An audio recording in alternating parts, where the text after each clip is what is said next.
Hey guys, it's Brian from Phonorani here, and today we're going to take a quick look at the Motorola Admiral. Now, portrait Android phones are still pretty rare, but this is the third one we've seen from Motorola on Sprint's network, followed behind the Titanium, which was an iDen phone, and the Expert, which was a rebranded Droid Pro for Sprint. This one combines the best of both. As you can see, this is a Sprint phone. However, this little blue button here is the Direct Connect button.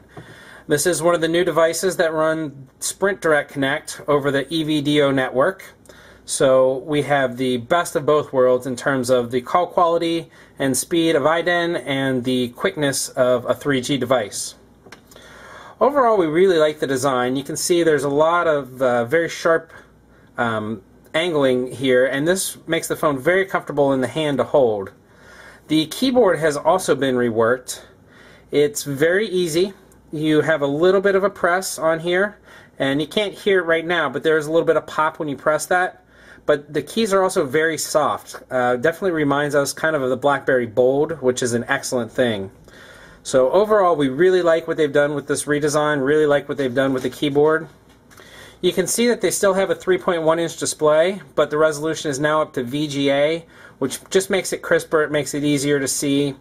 It still washes out some in direct sunlight, as we're kind of used to. It's not a real high-end display, it's not a QHD or anything like that, but it's definitely an improvement from the displays we've seen in the past. Taking a look around the phone here, we've got our micro USB port, which is covered. It's got a Direct Connect button, of course, and then the volume rocker. On the top of the phone, we're going to find our speaker key. CDMA users aren't going to be used to this, but that's a stalwart of iDen phones. And then also our power button, along with the 3.5mm covered headset jack. And along the right side, you simply have the camera key, which is nice to see a dedicated camera key. And on the back here, we've got the 5-megapixel camera with an LED flash.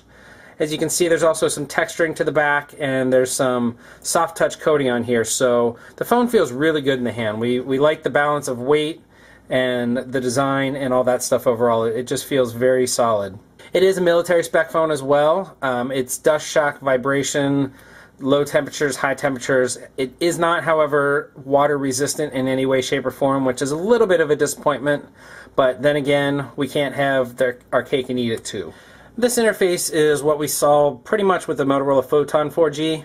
Nothing really different here. You can see you have a little bit of a redesigned app drawer. You've got a direct link to the market. The home screens, some familiar Motorola widgets here. They're toggle widgets and whatnot. You got the 4 static icons down there. It is not a Sprint ID device, so that is one difference. It's running a Qualcomm 1.2 GHz single-core S2 processor. It's a Snapdragon. It runs very smoothly. We didn't have any hiccups, anything like that. Quadrant scores in about the 2400s, which is much better than the 1700s or so we saw with the Evo Design 4G, which has the same processor. The web browser here is just the standard the standard Android web browser.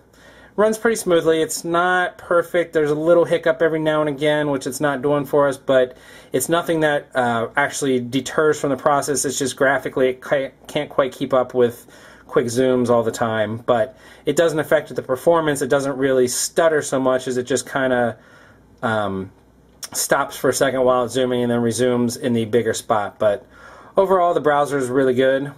You can see that double tap there. That was a little instance where it's not quite perfect, but it runs very quickly. It loads pages really quickly. So those important things it's hitting with no problem. We really like the design of this phone. We love the keyboard. It's a great feel. Overall, it just feels really good in the hand. But the coup de grace for this is that callers said this might be the best phone we've ever tested in terms of call quality. They were really impressed with our voice. They said we were loud, we were clear, there was no echo, no hollowness. Nothing. They were really, really surprised that it was a landline quality experience. In terms of Direct Connect, initially the one-time setup took maybe a minute or two, but once that was provisioned, calls connected in under a second, and then once you're connected, just hit the button and you're talking to them. So we were interfacing with an iDen phone, so we had that cross-network test there. There was no way to tell that it was a difference other than we dialed an iDen number. But they even noted on that how good our voice quality was. Battery life is 9 hours, which is fantastic for a smartphone, especially those coming from an iDen network used to 4, 5, 6 hours tops maybe. but even for just a general CDMA phone, 9 hours of talk time is great. So it looks like we really have a business winner in our hand. This keyboard here is one of the kickers here. Overall feel is great, call quality is great, battery life is great, and even if you're not looking for a direct connect phone, this is probably the best portrait Android phone on the market.